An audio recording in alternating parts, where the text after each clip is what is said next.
Hello people of the earth and welcome back to QuickSaveTV. My name is Mike and I've got a new chair. Look at that sexy thing. Look at this thing.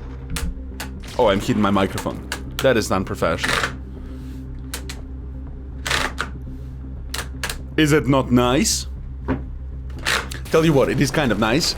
Kind of pointless, but yeah, I can adjust my hand rests, I guess, whatever. So, today we're taking a look at the Spaceland. Spaceland is a game from the company that created Braveland, and this is a game in which you control a squad of 3 characters with a total choice from 7 characters. This game is kind of similar to XCOM, so without further ado, let's discuss what is good about this game, what is bad about this game, and who should buy this game, if anybody, right? Cool, let's go. So, this game is very, very smooth. It is surprisingly smooth.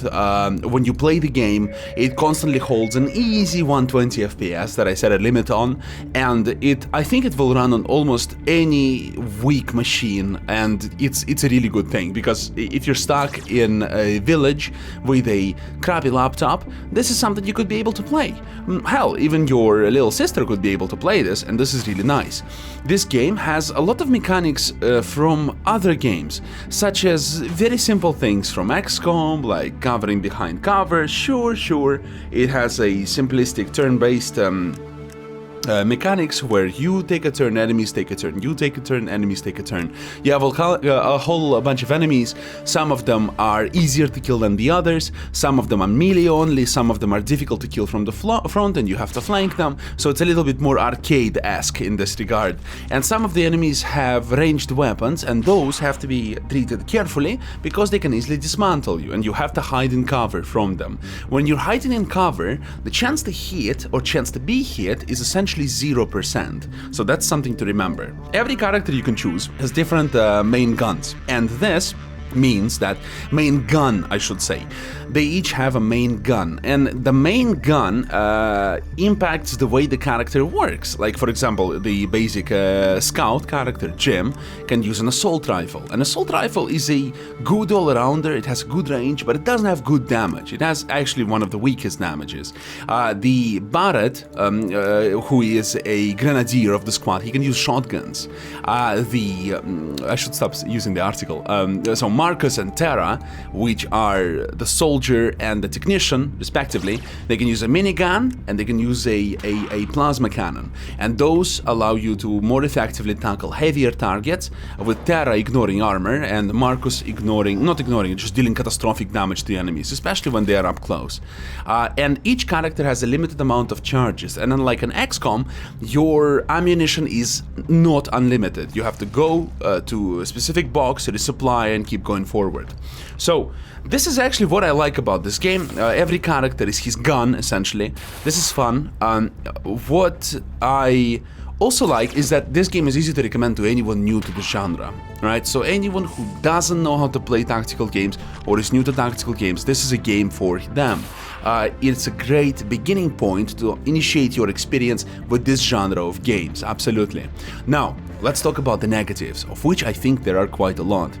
Despite the fact that the game is extremely well polished, it is incredibly linear as well. It uses this goofy dot system, which is really reminiscent of free browser games and free mobile games today.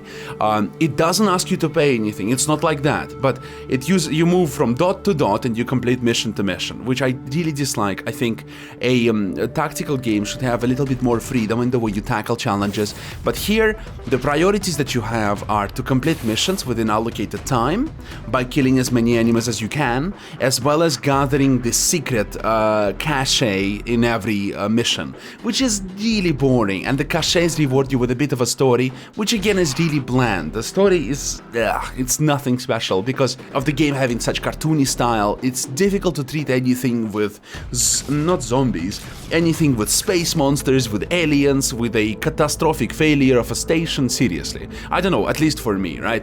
Specifically, this game fails to pass on me this sense of anything, really. I don't feel anything when I play this game. I just feel like, oh yeah, that's kind of a cool turn-based strategy if I have nothing else to play.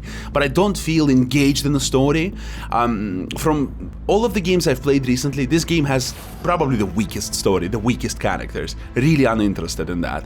And again, what I don't like so much is that in order to advance in your upgrades of characters, in order to advance in this, you will have to complete missions perfectly, and to do that you have to complete them in a number of allocated turns, right? So essentially it's not so much a turn-based tactics as much as it is a turn-based puzzle, right? So you have to make sure that you pick the best characters possible for the mission and complete the mission as fast as you humanly can, which I think is, it's a bit too puzzly for me. I'm not a big fan of that. Next.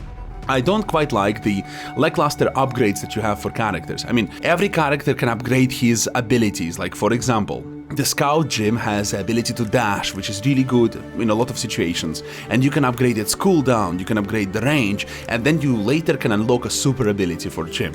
And you have to unlock all of the prerequisites to unlock the super ability. The same with the Grenadier. You can unlock a harder hitting grenade, more grenades, right, etc.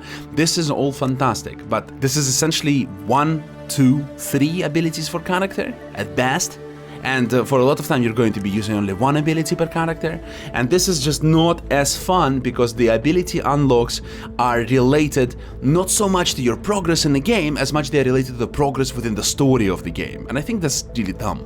And upgrades for guns again are very lackluster. So you have a basic gun which does +5 damage, then you'll have an X gun that does +10 damage or so, and it's just, come on man, that's really bland. That's nothing special at all, and I think for 2019 we need to have something a little bit more exciting than this. The game has a nice and very transparent way to tell you about the stats of the enemies, but it is difficult to figure out how far away the enemies can move actually. You quickly learn it though, it's not a big deal. You can just learn by observation, so that's not a big complaint. So yeah, at the end of the day, who the hell is this game for? Well, I think this is a great game for kids.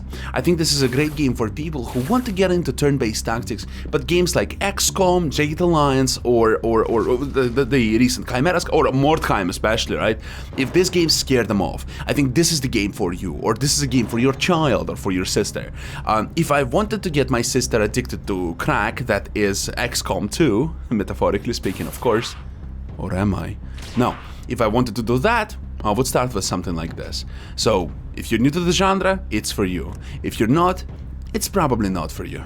If you would like to purchase this game, the link is in the description below. It is a rather new game, less than half a year out in the market. I do not get any money sharing from the link below. However, the company has graciously provided me with the CD key, for which I'm infinitely grateful. This has been my honest opinion. I hope you have enjoyed it. Thank you so much for watching and listening as always. Have a fantastic day, and I'll see you when I see you.